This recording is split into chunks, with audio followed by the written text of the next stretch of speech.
আসসালামু আলাইকুম, সবাই কেমন আছেন? আশা করছি সবাই ভালো আছেন। আলহামদুলিল্লাহ আমরাও অনেক ভালো আছি। আজকে অনেক দিন পর একটি ভিডিও শেয়ার করছি। আম আজকে 31st নাইট ডে। তার জন্য আমরা আজকে বাসায় ভাবছি একটু পিকনিক করব। সবসময় হয় কি পোলাও, মাংস, তারপর বিরিয়ানি এসব খাওয়া হয়। তো আজকে ভাবছি একটু ডিফারেন্ট রান্না করব। আজকে ভাবছি ইলিশ পোলাও রান্না করব। তো ইলিশ পোলাও রান্না আমি এর আগে কখনো করি নাই। তো আজকে ফার্স্ট টাইম, জানি না কেমন হবে।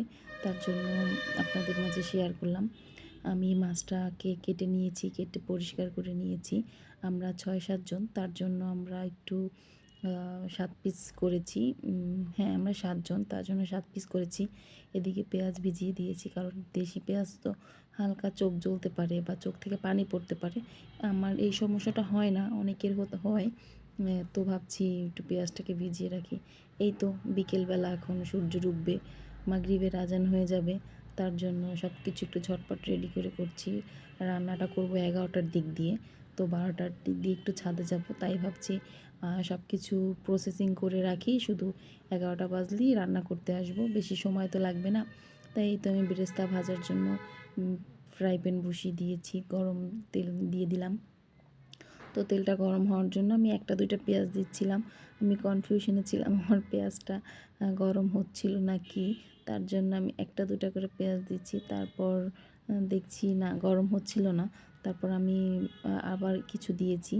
তারপর দেখলাম যে হয়ে গেছে। তারপর আমি সব পেঁয়াজগুলা দিয়ে দিয়েছি এখানে। এখানে আমি প্রায় 15-20টার মতন পেঁয়াজ নিয়েছিলাম। তো সব বেরেস্তা করব। আর কিছু পেঁয়াজ কাটা রেখেছি, ওটা দিয়ে আমি পোলাও রান্না করব আলাদা। আর মাছটা যে ভুনা করব, ওটার পেঁয়াজও আমি আলাদা করে রেখেছি। এই তো আমি পেঁয়াজ বেরেস্তা ভেজে নিচ্ছি। আমার পেঁয়াজ বেরেস্তা ভাজা হয়ে গেছে এখানে। আর আমি এখন রান্না করব পরে। 11টা বাজলে তখন আমি রান্না করব। আমার সব কিছু রেডি করা আছে। আমি পোলাওর চালটা আরও পরে ধুয়ে রাখবো। এখানে আমরা যেহেতু 7 জন, তার জন্য 1 কেজি পোলাওর চাল নিয়েছি। জানি না কার কতটুকু লাগবে, তার জন্য আমি চাষির 1 কেজি যে প্যাকেট থাকে, ওটার আমি 1 প্যাকেটই রান্না করব পুরোটাই। এই তো 11টা বেজে গেছে, এখন আমি রান্না করতে এসেছি। এখানে তেল দিয়ে দিলাম, তারপর তেলটা গরম হয়ে গেছে। এখন আমি পেঁয়াজ দিয়ে দিয়েছি। আর এটা সবুজ সবুজ, এটা আপনারা ভাবতে পারেন আমি কাঁচামরিচ বাটা দিয়েছি। হ্যাঁ দিব, কিন্তু কাঁচামরিচ বাটাটা আমি আর একটু পর দিব। এটা হচ্ছে রসুন, আমি ব্লেন্ডার করে রেখেছিলাম। তো আমার রসুনটা কেন না জানি না, আমার রসুনটা সবুজ হয়ে গেছে। তো আমি এখানে টক দই অ্যাড করেছি। ইলিশ মাছ যেহেতু রান্না করছি, আর যেহেতু ইলিশ পোলাও, আমার টক দই দেওয়া লাগবে। আর আমি এখানে একটা ভুল করে ফেলেছিলাম, আমি টক দইটা আগে ফেটিয়ে নিইনি। প্যাকেট থেকে, বাটা থেকে আমি একদম সরাসরি আমি পেনে দিয়ে দিয়েছি। আর আমি মরিচটাও, কাঁচামরিচ বেটে নিয়েছিলাম, ব্লেন্ডার করিনি, হাত দিয়ে বেটে নিয়েছিলাম। তো আমি কাঁচামরিচ বাটাটাই এখানে দিয়েছি। এখানে লবণ দিয়ে দিচ্ছি, তারপরে ধনিয়ার গুঁড়া, জিরার গুঁড়া, আর হচ্ছে সামান্য একটু মরিচের গুঁড়া, এইগুলো দিয়েছি। কিন্তু হলুদ দেইনি, এখানে হলুদ অ্যাড করা যাবে না। খুব সামান্য সামান্য, ইলিশ মাছের বেশি মশলা দিলে হবে কি, ইলিশ মাছের ঘ্রাণটা আর আসবে না। তার জন্য আমি ইলিশ মাছটা অল্প মশলা দিয়েই করার চেষ্টা করেছি। আর এই তো আমি একে একে ইলিশ মাছগুলো সব দিয়ে দিচ্ছি। ইলিশ মাছটা দেওয়ার 5 মিনিট পর একটু রেখে দিতে হবে। এক পিঠ হয়ে গেলে উল্টিয়ে আর এক পিঠ দিতে হবে, যেন মশলাটা ভালোভাবে ঢোকে। আর এইখানে আমার ক্যামেরায় হচ্ছে গরম ভাপ পড়েছে, এর জন্য স্পষ্ট বোঝা যাচ্ছে না। আর আমিও এটাকে খেয়াল করিনি অতটা। তো এই তো আমি ইলিশ মাছগুলো 5 মিনিটের মতন কুক করে নিলাম। তারপর আমি ইলিশ মাছগুলো আস্তে আস্তে উল্টিয়ে দিচ্ছি।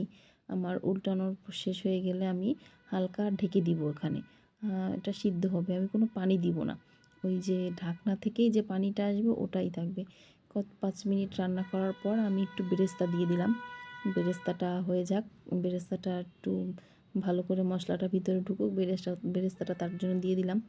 এই তো আমি বলছিলাম না আমি পানি দেইনি একটুও, এটা আমার হচ্ছে ঢাকনা দিয়েছিলাম, ওটারই পানিটা বের হয়ে আসছে। আমি এখন মাছটা ভালো করে রান্না করে মাছটা আমি আলাদা একটা পাত্রে তুলে রাখবো। আর এক চুলায় আমি পোলাও বসিয়ে দিব। এই তো আমার মাছটা হয়ে গেছে, আমি এখন মাছটাকে আস্তে আস্তে তুলে নিব।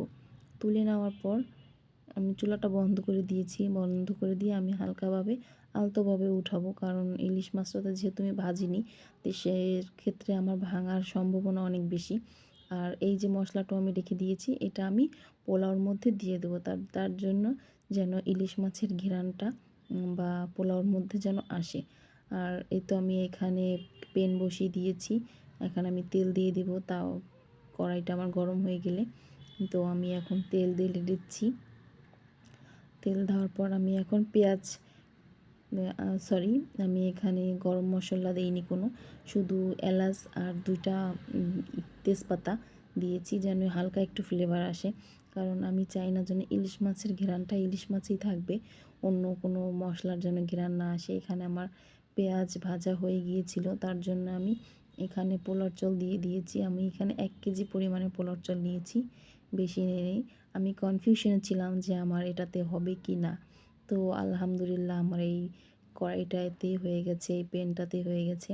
আমি চাইছিলাম, এই তো আমি যে মশলাগুলো রেখে দিয়েছি অবশিষ্ট, সেই মশলাগুলো আমি এখানে দিয়ে দিচ্ছি। তো আমি এখানে দিয়ে দেওয়ার পর আমি হালকা কিছুক্ষণ ভেজে নিব। ভেজে নেওয়ার পর পুরোটাই আপনারা যখন ভাজবেন তখন নিজেরাই বুঝতে পারবেন এটা ঝরঝর হয়ে যাবে। তারপর আমি এখানে 3 কাপ পরিমাণ 3 পট চাল নিয়েছি। তো আমি যেইটুকু চাল নিয়েছি তার ডাবল পানি দিয়েছি। যেহেতু আমি 3 কাপ চাল নিয়েছি, আমি সেক্ষেত্রে 6 কাপ পানি দিয়েছি। তো আমার সব কিছুই আলহামদুলিল্লাহ পারফেক্ট ছিল। আমি যে প্রথম রান্না করছি সেটা আমার মনেই হয়নি যে আমি এটা প্রথম রান্না করছি বা কিছু। এই তো আমার চালটা হয়ে গেছে। এখন আমি আরেকটা কিছু রাইসগুলো আরেকটা কিছুতে তারপর সুন্দর করে ইলিশ মাছগুলো পাশে পাশে বসিয়ে দিব।